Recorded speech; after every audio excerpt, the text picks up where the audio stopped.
berjumpa dalam acara Bincang-Bincang Ringan Komisi Kerasulan Awam KWI.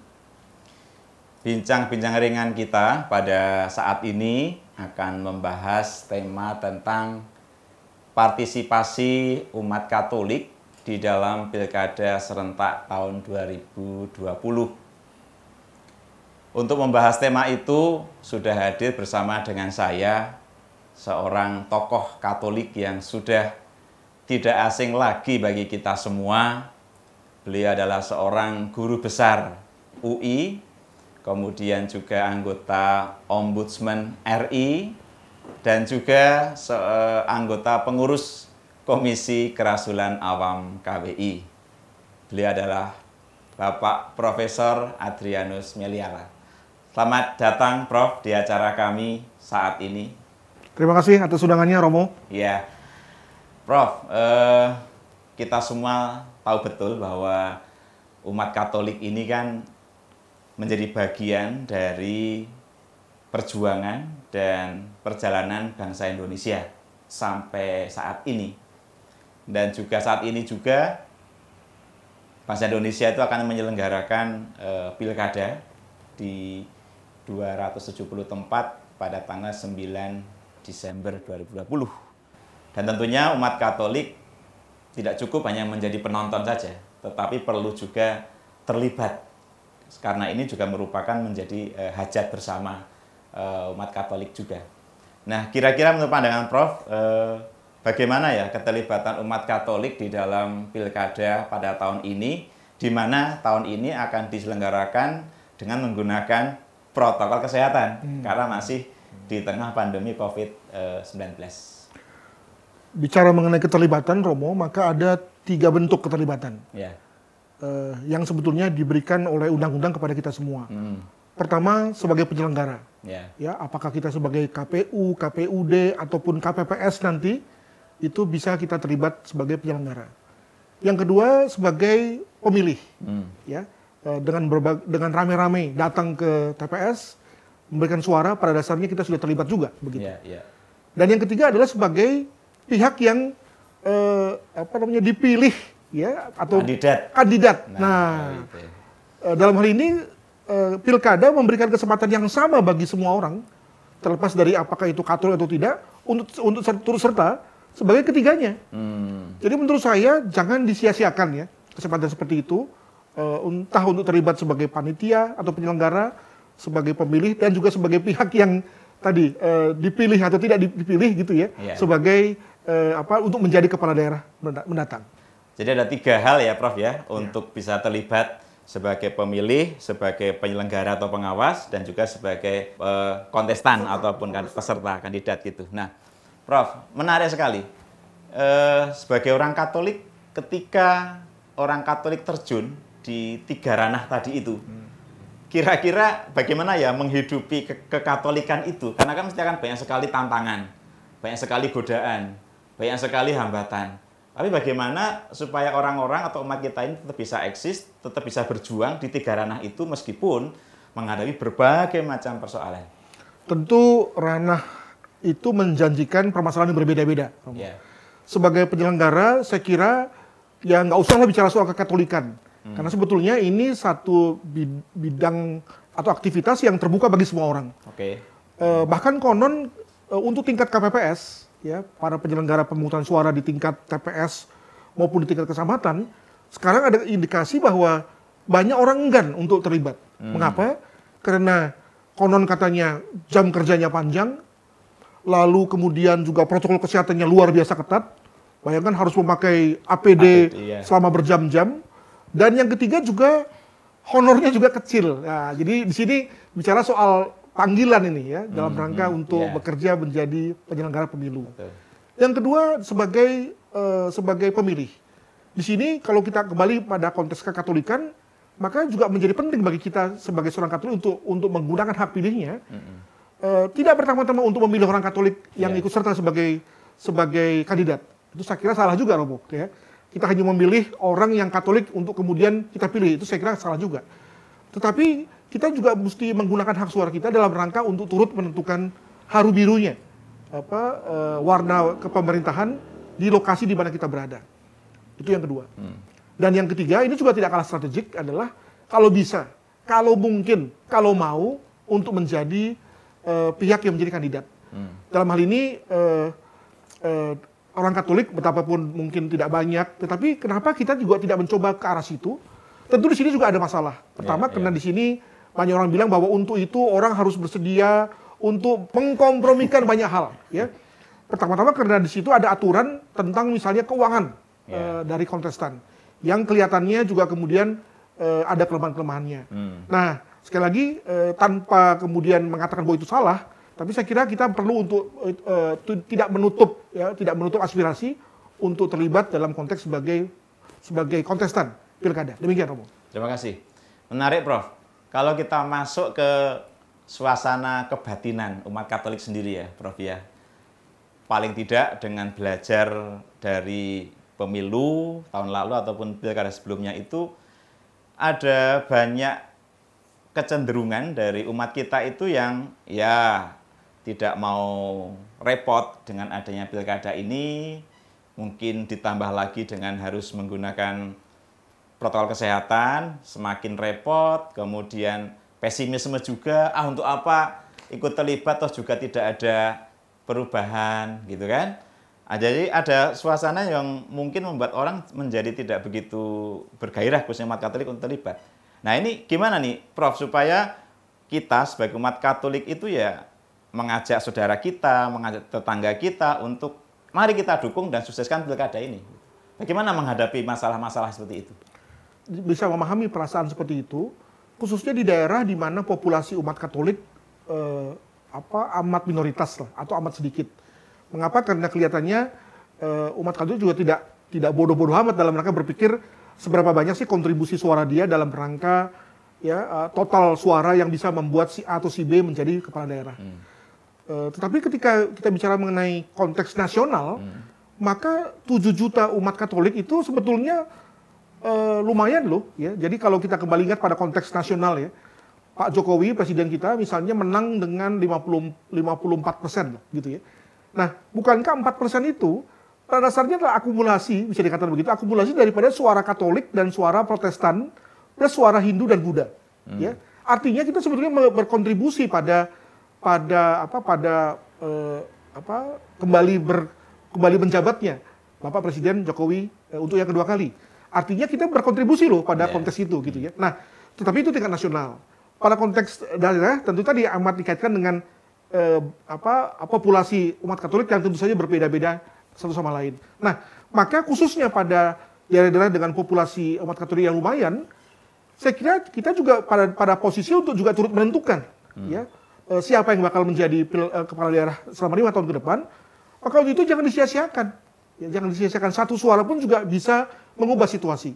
Untuk itu maka saya kira melalui media ini kita bisa mendorong, mengatakan kepada semua orang agar turut serta menggunakan hak suaranya.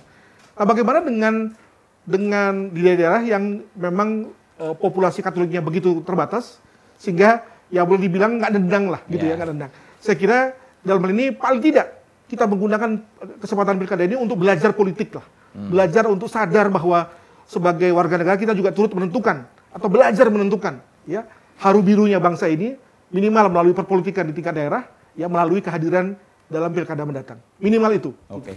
Jadi dimanapun umat Katolik berada gitu ya, baik di tempat di mana banyak sekali umat Katolik maupun di tempat di mana tidak banyak umat Katolik tetap terlibat dalam pilkada ini, entah sebagai pemilih, entah sebagai penyelenggara pengawas maupun sebagai kandidat kalau memungkinkan gitu kan. Baik Prof. Saat ini juga kehidupan politik khususnya demokrasi kan juga sedang menghadapi berbagai macam persoalan ya, seperti soal intoleransi, soal radikalisme, soal politik uang, soal politisasi SARA. Ini kan penyakit-penyakit demokrasi yang mungkin akan dihadapi juga oleh umat Katolik dan juga masyarakat pada umumnya.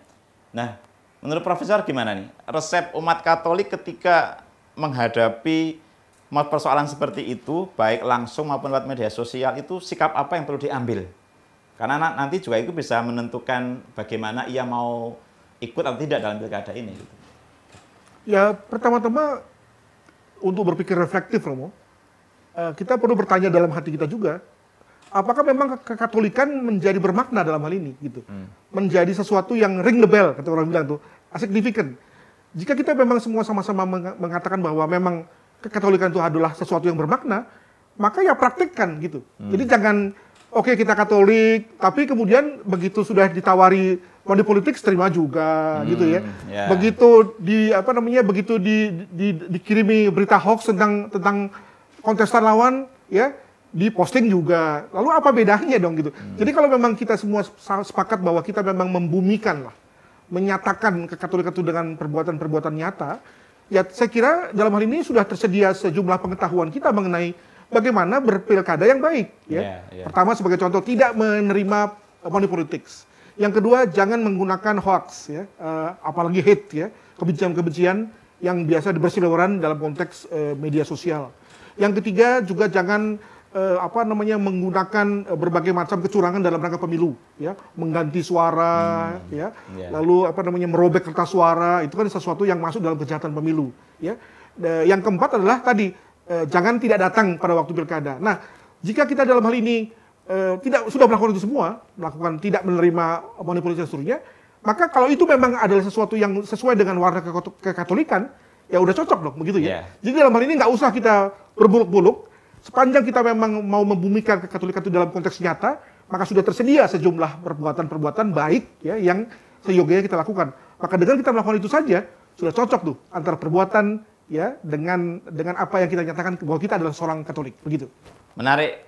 Tadi Prof mengatakan bahwa pilkada ini merupakan momentum bagi kita untuk membumikan nilai-nilai kekatolikan. Betul. Kita tidak hanya mengetahui soal nilai kekatolikan, tetapi kita mempraktikkannya di dalam kehidupan kita, terlebih ketika kita menghadapi banyak godaan saat nanti akan mencoblos pada hari pilkada itu ya. Jadi kita perlu memang membumikan kekatolikan kita. Menarik sekali, Prof. Nah, yang terakhir, Prof. Gereja itu kan sebenarnya gabungan antara awam dengan hierarki ya, Prof ya. Nah, apa harapan Profesor terkait dengan hierarki ini dalam upaya mendukung umat Katolik untuk terlibat di dalam pilkada ini? Karena kan bagaimanapun juga tokoh agama, para uskup, para romo itu kan juga tokoh umat yang punya tugas juga untuk membangun dunia ini, termasuk juga untuk mendorong umat Katolik terlibat dalam pilkada ini. Gimana, Prof? Ya, sudah menjadi suatu kecenderungan, Romo, dari umat Katolik yang bermain di politik, khususnya sebagai pihak yang menjadi peserta pemilu, itu untuk turut menarik malah gitu ya, hierarki untuk kemudian menjadi pihak yang mendukung. Apakah melalui membuat surat kah, membuat pernyataan kah, atau bahkan hadir pada waktu kampanye kah, dan seterusnya. Saya kira pada satu sisi itu wajar saja, walaupun tentu saja kita juga meminta pengertian dari para kontestan tersebut, demikian juga para simpatisannya untuk tidak menarik-narik gereja dalam konteks politik praktis. Itu yang pertama. Yang kedua, menurut saya juga sudah menjadi suatu pakem di kalangan gereja untuk, walaupun sudah ada pihak-pihak yang berusaha menarik-narik, maka tentu diharapkan para entah itu uskup kah, kardinal ataupun romo untuk juga menahan diri untuk tidak pertama mengeluarkan pernyataan yang pro pada kontestan tertentu, atau membuat gestur tertentu, misalnya apakah hadir dalam kampanye, atau membuat selebaran yang kemudian dianggap sebagai in favor atau mendukung salah satu pihak tertentu. Saya kira sepanjang kedua belah pihak ini, yakni umatnya atau awamnya, dan hierarkinya juga sama-sama mengetahui boundary itu, maka saya kira tidak ada masalah. Nah, oleh karena itu, di mana kemudian peran dari hierarki? Seperti juga sudah pernah dilakukan menjadi kebiasaan dari tahun ke tahun, memberikan pesan moral itu adalah sesuatu yang saya kira on the top ya, paling maksimal dilakukan oleh gereja. Agar kemudian kita menggunakan pilkada ini sebagai satu wadah untuk menyalurkan aspirasi, tetapi kemudian juga pada saat yang sama juga tidak hanya sekedar untuk mengutarakan kepentingan, tapi juga untuk sesuatu yang bernilai di masa depan. Nah, maka sepanjang hal itu dilakukan, saya kira sudah cukup lah, ngomong.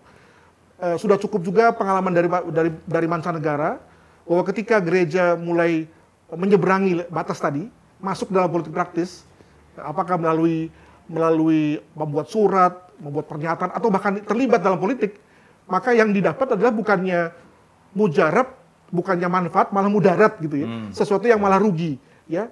Tidak hanya kemudian membuat lalu umat sendiri terbelah, tapi juga kemudian membuat gereja pada umumnya di mata orang lain dianggap sebagai loh kok malah bermain politik ya, dan itu kemudian membawa banyak sekali masalah bagi kita sendiri. Demikian. Menarik, Prof.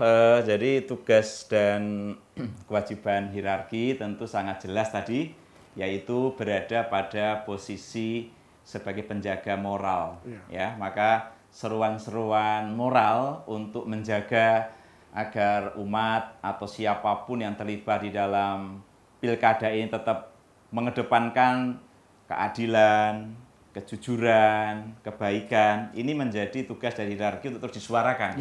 Karena ini akan sangat berguna juga untuk mengajak masyarakat agar kembali kepada politik berbasis pada nilai-nilai tadi itu. Baik, Prof. Terima kasih sekali untuk segala pencerahan, tanggapan terkait dengan partisipasi umat Katolik di dalam pilkada pada tahun ini.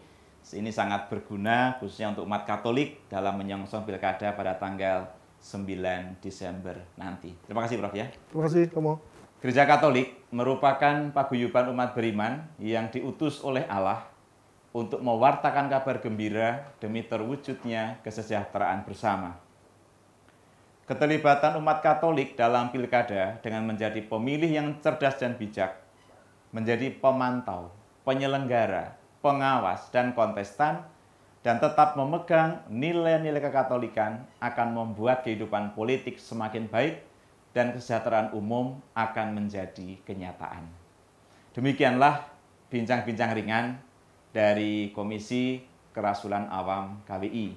Semoga bermanfaat dan salam sehat. Sampai jumpa.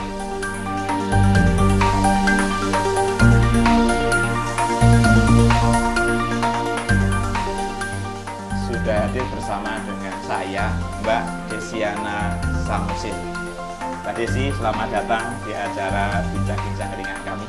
Terima kasih Romo sudah diundang. Ya, nah menurut orang muda yang mewakili Mbak Desi itu gimana Mbak orang muda Katolik memandang politik? Kalau akhir-akhir ini terus terang sebenarnya kita di orang muda Katolik itu punya rasa muak sebenarnya. Rasa muak ya? Rasa muak kalau